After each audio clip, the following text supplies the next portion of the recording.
All right, let's talk about something that pretty much everyone in the professional world deals with: performance management. But we're going to look at it from a completely different angle. Forget seeing it as just another piece of paperwork. What if it was actually your best tool for building the next generation of leaders in your company? So, be honest for a second. That last performance review you were in, did it actually feel useful, like a real tool for growth? Or did it feel like you were just kind of going through the motions, checking a box? Yeah, for most of us, it's the second one. And that is a huge, huge missed opportunity. And here's the root of the problem. That traditional one-size-fits-all approach, it just doesn't work. The idea that every single employee, no matter their experience or their role, gets the exact same type of review, it's just broken. It can feel less like a helpful conversation and more like a final judgment, and that almost never leads to real growth.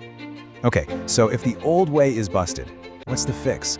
Well, the answer is a really powerful idea called situational leadership. It's all about being flexible, which is exactly what you need for today's super dynamic workforce. You know, at its core, situational leadership is actually pretty simple.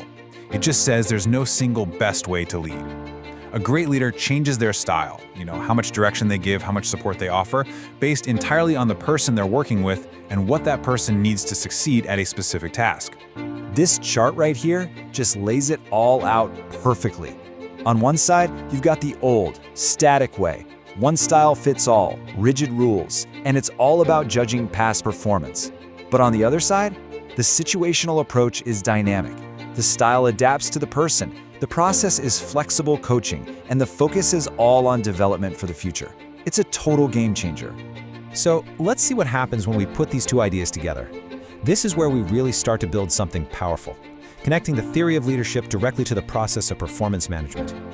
This little equation says it all, doesn't it? When you take that adaptive mindset of situational leadership and you plug it into your performance management system, what you get is meaningful growth. The review stops being this one-time scary event and becomes part of a continuous, personalized coaching relationship. So why does this combo work so well? Well, for starters, it completely shifts the conversation from how do you do to what do you need to get better. It's tailored to the person. Because let's face it, a brand new employee needs something totally different than a seasoned pro. This turns that dreaded annual review into a real, ongoing conversation. And maybe the most important part, it empowers your employees to actually take ownership of their own career path. Okay, this all sounds great in theory, right? But how do you actually start doing this? Let's break down the how-to and turn this idea into a real practical action plan for you and your team. And let's be super clear about what the end game is here. The whole point is to create an action plan. The objective isn't just to have nicer chats, it's to strategically and intentionally grow more leaders from within your own organization. Here's a really simple three-step way to think about it. First, you assess. Where is this person right now? Are they new and excited but maybe don't know what they're doing yet? Or are they an expert who just needs you to get out of their way? Second, you adapt. Based on your assessment, pick your style. Do they need clear direction, more support and cheerleading, or is it time to delegate? And finally, apply.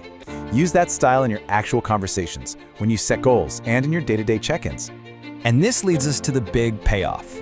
Because when you start doing this consistently, when it becomes second nature, something amazing starts to happen. It's so much bigger than just getting better work done on today's projects. Here's the bottom line. The final product isn't a signed piece of paper in an HR file. The final product is a person who is more skilled, more confident, and ready for the next big challenge. You're not just managing their performance, you're actively building your company's future leaders. It really all boils down to this one single thing. The goal is to transform the employees you have today into the leaders you're going to need tomorrow. That right there is the absolute best return on investment you can make as a manager. So I'll leave you with this question to chew on. Just take a look at your team. Who on that team has potential that isn't being tapped? Who could really step up and become a leader if you just changed your approach to match what they truly need from you? The answer to that question could literally change the future of your team and maybe your entire organization.